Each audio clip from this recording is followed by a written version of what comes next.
বস, এখন এই ভিডিওতে আমরা ইন্ডিয়ান সিনেমার বেশ কিছু আপডেটস দেবো। তো চলো আজকের ভিডিও শুরু করা যাক। আজকের প্রথম যেটা আপডেট সেটা হচ্ছে আনন্দ এল রায় এবং ধনুষ তারা আবার একসাথে ছবি করতে চলেছে।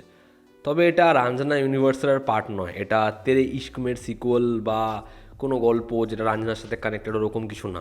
এটা একটা পিরিয়ড রোম্যান্টিক অ্যাকশন ছবি। এবার আনন্দ এল রায় কখনোর আগে এরকম জোনের ছবি বানায়নি। দেখার সে ছবিটা কীরকমভাবে ডিজাইন করে, ধনুষকে কীরকমভাবে সে প্রেজেন্ট করে, কারণ সে সবসময় ধনুষকে খুব ভালো ক্যারেক্টার দেয় এবং ধনুষ তার ছবিতে ফাটিয়ে অভিনয় করে। দেখার আনন্দ এল রায় এবং ধনুষের নেক্সট কোলাবোরেশন হয় কেমন। পরবর্তী এটা আপডেট সেটা হচ্ছে সালমান খান আমার খুব পছন্দের পরিচালক ডুয়োর সাথে কোলাবরেট করতে চলেছে। রাজ অ্যান্ড ডিকের সাথে সালমান খান একটা ছবি করতে চলেছে, এমনটাই আপডেট। এবং এই ছবির মধ্যে যেরকম কমেডি থাকবে সেরকম অ্যাকশন থাকবে, এমনটাই আপডেট। দেখা রাজ অ্যান্ড ডিকে সালমান খানকে কীরকমভাবে প্রেজেন্ট করে। পরবর্তী যেটা আপডেট সেটা হচ্ছে দৃশ্যম 3 মালায়ালাম ভার্সন, যেটার অলরেডি শ্যুট ডান, আর হিন্দির ভার্সন সেটা 9 জানুয়ারি থেকে গোয়াতে সেট ফেলবে। তো এই যে দুটো ছবির শ্যুটের মধ্যে একটা বড় সময়ের গ্যাপ রয়েছে। তো মালায়ালাম ভার্সনটার পোস্ট প্রোডাকশনের কাজ অলরেডি শুরু হয়ে গেছে। এই কারণে এই ছবিটা মালায়ালাম ভার্সনের ছবিটা সেটা কিন্তু 2 অক্টোবর অবধি রিলিজ হোল্ড করবে না। মালায়ালাম যে দৃশ্যম সেটা আসতে চলেছে এপ্রিল মাসে, এমনটাই লেটেস্ট আপডেট।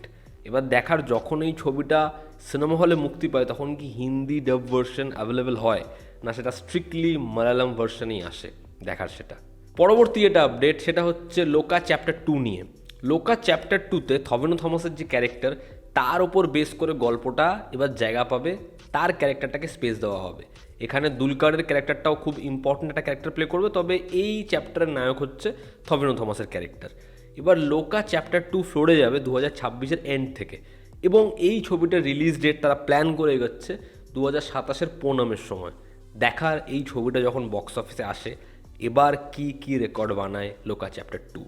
পরবর্তী যেটা আপডেট সেটা হচ্ছে টাইগার শ্রফের কোলাবোরেশন আল্লু অর্জুন এবং অ্যাটলির সাথে। অলরেডি অ্যাটলি আল্লু অর্জুনের ছবিটা বিশাল বড় ছবি, এই খবর আমরা প্রত্যেকেই জানি। সেই ছবিতে দীপিকা পাডুকোন থেকে শুরু করে অ্যাক্ট্রেসদের ভিড়, এত কোটি টাকার একটা ছবি। সেই ছবিতে ভিলেনের চরিত্র অ্যাপ্রোচ করা হয়েছে টাইগার শ্রফকে, এমনটাই লেটেস্ট আপডেট। এবার দেখা টাইগার কি এই ছবির পার্ট হয়, টাইগার কি ভালো পারফরমেন্স দেয়, সেটা সবথেকে বেশি ইম্পর্টেন্ট। দেখার টাইগার শ্রফকে কীরকমভাবে প্রেজেন্ট করে অ্যাটলি। পরবর্তী যেটা আপডেট সেটা হচ্ছে বর্ডার 2-এর ট্রেলার নিয়ে। বর্ডার 2-এর ট্রেলার আসতে চলেছে 14ই জানুয়ারি। দেখার এই ট্রেলারটা হয় কেমন, অডিয়েন্সকে ট্রেলারটা কী লেভেলে মস্তি দেয়, এবং বর্ডার 2 কি বক্স অফিসে আবার গদর 2-এর মতো ব্যাপক ব্যবসা করতে পারে। শ্রদ্ধা কাপুরের পরবর্তী ছবি ইঠা, যেটার কাজ শেষ হচ্ছে মার্চ মাসে, এবং এপ্রিলের এন্ড থেকে সে নাগিন ছবির কাজ শুরু করছে একতা কাপুরের। দেখার তার এই দুটো ছবি বক্স অফিসে কী মার্ক ফেলতে পারে। বিপুল অমৃতলাল শাহ, যে একসময় খুব ভালো ভালো ছবি পরিচালনা করেছে, সে কেরালা স্টোরির মতো ছবিও প্রডিউস করেছে।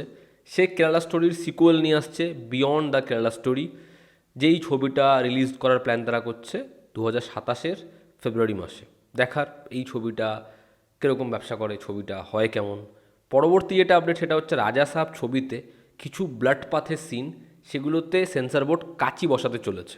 দেখার এই ছবিটা আলটিমেটলি কী সার্টিফাইড হয় এবং ছবির থেকে কতগুলো সিন বাদ পড়ে। তো এই ছিল আজকের লেটেস্ট আপডেটস। এটা তোমাদের কি অপিনিয়ন জানিও, জনতা আমাদের পাশে আছে। আবার দেখা হচ্ছে, টেক কেয়ার।